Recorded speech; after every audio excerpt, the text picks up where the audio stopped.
So what are the elements of the cyclone of addiction?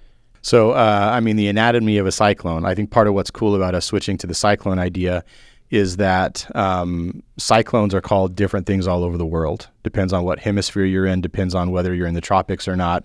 And so, or how much you like the movie Twister. Isn't there a sequel coming out? Twisters. Yeah.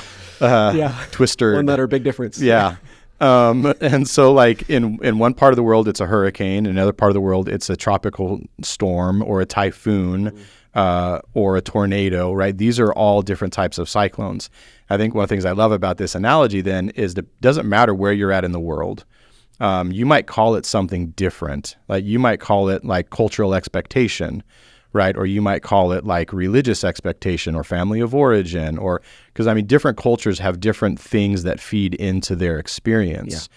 But no matter where you are in the world, there are certain atmospheric conditions that create a vulnerability or a potential for this storm to form, right? And so the way a cyclone forms is that let's just say over the ocean, is that there's warm water, and that warm water warm water heats the air, and so warm air rises, and as it rises, it meets cooler air, and that cooler air condenses the warm air. And so then it ends up like kind of spreading out, and typically this cooler air up top Look at Bob the weatherman here. This is great. A weatherologist. That's what we're called, right? Yeah. Yeah. A weatherologist. Look it up. I'm sure it's there. And so there's this like system that's already up top where it's typically wind. So the wind is interacting with this warm air rising, condensing, and then as that happens, the cooler air, now there's a low pressure system.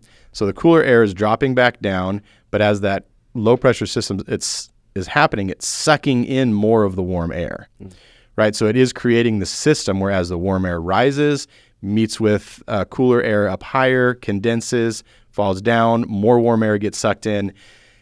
And if you're in the northern hemisphere, it starts to spin counterclockwise. If you're in the southern hemisphere, it starts to spin clockwise. Just like how the toilets flush, right? Just like how right? And that all has to do with the rotation of the earth. So the next time you flush your toilet, think about addiction. Yes. But then as this continues to build, right, there it is, the system itself is starting from the bottom. And it's spinning upward around the eye, and then spins outward, and then at the same time bringing in cool air into that eye. And so the eye, you've heard this the phrase the eye of a storm, right? In the middle of that eye, it's actually really calm, and there's no rain, there's no precipitation, it's cooler air, it's not turbulent. And so I think in this big system, then most of us as addicts, we hang out kind of in that eye. Right? We don't feel necessarily all of the turbulence that our addiction is creating. What's everybody so worried about? Exactly. And at the same time, there's this big cloud cover that's forming above this whole storm system that is really shrouding all of the inner workings of this system. Right? We can see the whole thing moving. And so I kind of liken that warm air to shame, that a cyclone can't start without warm air. And so as far as like the root of addiction and the destructive mindset, that's the warm air that's there.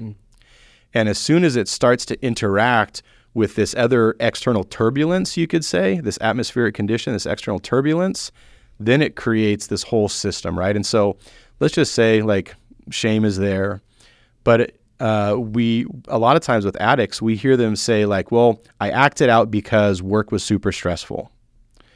Right? Or I acted out because, this is going on in my marriage or my finances or whatever. And it's kind of like their shame is interacting with this atmospheric condition of external problems, of stress, right? Of turbulence. They don't see how those two things are acting together. And so it creates this whole system that as picks up speed and steam and destruction and so on. So it's a really cool analogy, and it works really, really well.